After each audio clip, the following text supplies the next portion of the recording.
Subscribe کیجیے ہمارے channel کو اور بیل آئیکن کو دبائیے۔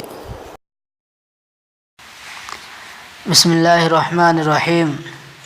کئی ہزار دفعہ قرآن کا ختم کیا۔ ہم نماز پڑھتے ہیں مگر حضوری نہیں ہوتی، فقط حاضری ہوتی ہے۔ تلاوت بھی کر رہے ہوتے ہیں، اونگ بھی رہے ہوتے ہیں۔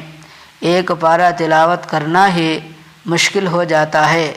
جن کو محبت نصیب ہوتی ہے ان کا کیا کہنا۔ میں نے اپنی زندگی میں ایک ایسے شخص کو دیکھا جس نے تقریباً 2000 مرتبہ اللہ کا قرآن مکمل کیا تھا۔ ایک بزرگ کی محبت قرآن کا واقعہ۔ منگورہ میں ایک بزرگ سے میری ملاقات ہوئی، دارالعلوم دیوبند سے فارغ التحصیل ہیں۔ فرمانے لگے، جب اپنے پیر و مرشد سے بیعت ہوا تھا، آج اس کو 45 سال گزر چکے ہیں۔ انہوں نے حکم دیا تھا کہ قرآن پاک کا ایک پارہ روزانہ پڑھنا۔ 45 سال میں ایک دن بھی وہ پارہ قضا نہیں ہوا۔ یہ لوگ ابھی زندہ ہیں۔ یہ استقامت محبت الہی سے نصیب ہوتی ہے۔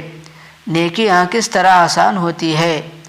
محبت کے پروں سے جب انسان اصول اللہ کے راستے پر چلتا ہے، پھر تلاوت کرنا بھی آسان ہو جاتا ہے۔ اللہ کے ذکر میں بیٹھنا بھی آسان ہو جاتا ہے۔ پھر تہجد میں اٹھنا بھی آسان ہو جاتا ہے۔ پھر سچ بولنا بھی آسان ہو جاتا ہے۔ یہ نعمت اللہ رب العزت ہم سب کو نصیب فرمائے۔ یہ صحبت اولیاء اللہ سے اور ذکر اللہ سے دل میں محبت الہی آ جاتی ہے۔ عشق الہی کی دعا۔ انسان کے دل میں عشق الہی پیدا ہو جائے۔ انسان دل میں یہی دعا مانگے کہ اے اللہ، میں تجھ سے تیری محبت چاہتا ہوں۔ محبت الہی کے فائدے۔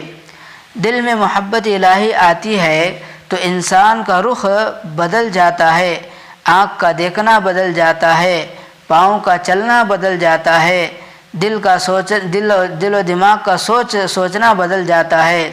وہ دکھنے میں عام لوگوں کی طرح یعنی عام انسانوں کی طرح ہوتا ہے، لیکن حقیقت میں عام انسانوں سے مختلف ہوتا ہے۔ بس اللہ سے دعا ہے کہ اللہ تعالیٰ مجھے اور آپ کو ان تمام باتوں پر عمل کی توفیق عطا فرمائے۔